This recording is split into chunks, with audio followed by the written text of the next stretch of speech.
If you're looking for authentic Thai boat noodles here in Macau, look no farther because I found the Holy Grail.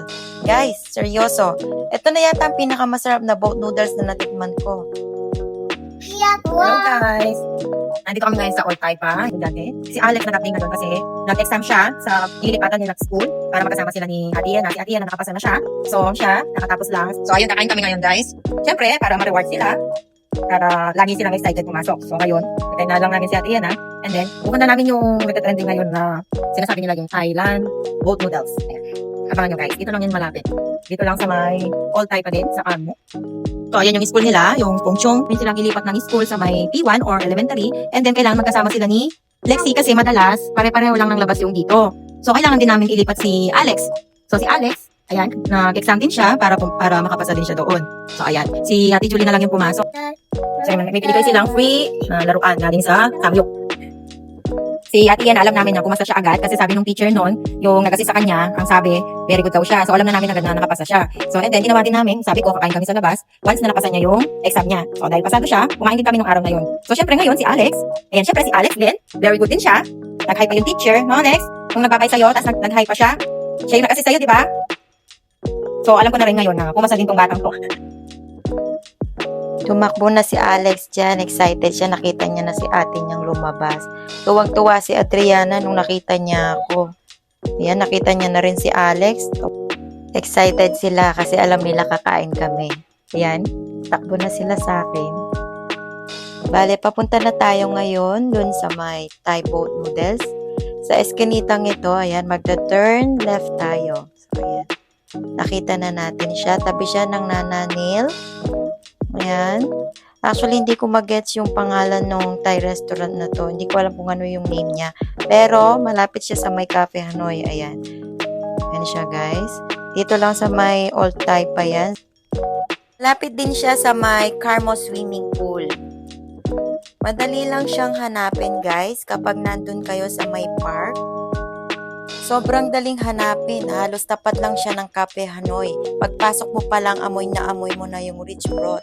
Don't skip this when you're in the area. Must try siya, guys. Bale, ito lang yung binayaran ko. Affordable, di ba? Authentic din yung kanilang Thai milk tea. Ayan, hindi siya powder, guys. Actually, ganitong-ganito yung sineserve namin sa cafe. Ang bilis ng serving nila, guys. Bale, Filipino din yung chef nila doon. Nakita ko siya. So, yung akin, yung clear soup, kay Ate Julie, yung laksa. Sa mga bata is yung thick soup. Nagustuhan nila to, guys. Yung in-order ko kina Adriana is small bowl lang. 28 mop lang yung binayaran ko. And then, yung sa amin ni Ate Julie, parang 55 yata yung sa kanya. Yung akin, parang 45 or 47, ganon. The broth is deep flavorful and it hits the right spot. It's the real deal. Yung timpla saktong-sakto. Very authentic talaga. Every slurp is pure heaven. Yung ratings ko dito 1 million times. Ayan, sobrang sarap talaga niya, guys. Nagustuhan ko yung clear soup niya. Lalong-lalo na mahilig ako sa may lime. So, ayan, meron silang mga condiments dyan, guys. Actually, linagay ko lahat yan. Di ko alam kung ano, pero pinaglalagay ko siya. And for sure, lime yung isa. Nag-order din pala kami dito ng satay barbecue, chicken and pork na mix yung in-order namin. Actually, kahit hindi mo siya isawsaw dun sa suka niya or dun sa sauce niya, masarap na siya kasi nagustuhan siya ng mga bata. If you're around Old Thai pa, you have to give this place a try. Promise, hindi kayo magsisisi. Meron din pala silang English menu dito, guys. I-request nyo lang sa mga staff. Babalik ako dito for sure. So, if you're wandering around Old Thai pa and craving something warm and authentic, you have to visit this spot. If you're planning to go to Macau, visit nyo tong restaurant na to, guys. Ito naman yung sa kanilang Thai mango sticky rice. Ayan, yung mga anak ko. Ayan, tuwang-tuwa sila sa dessert.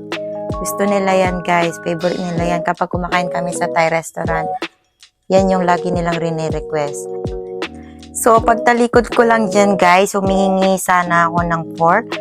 Pagtalikod ko, nagulat ako, wala na yung kinakain nila.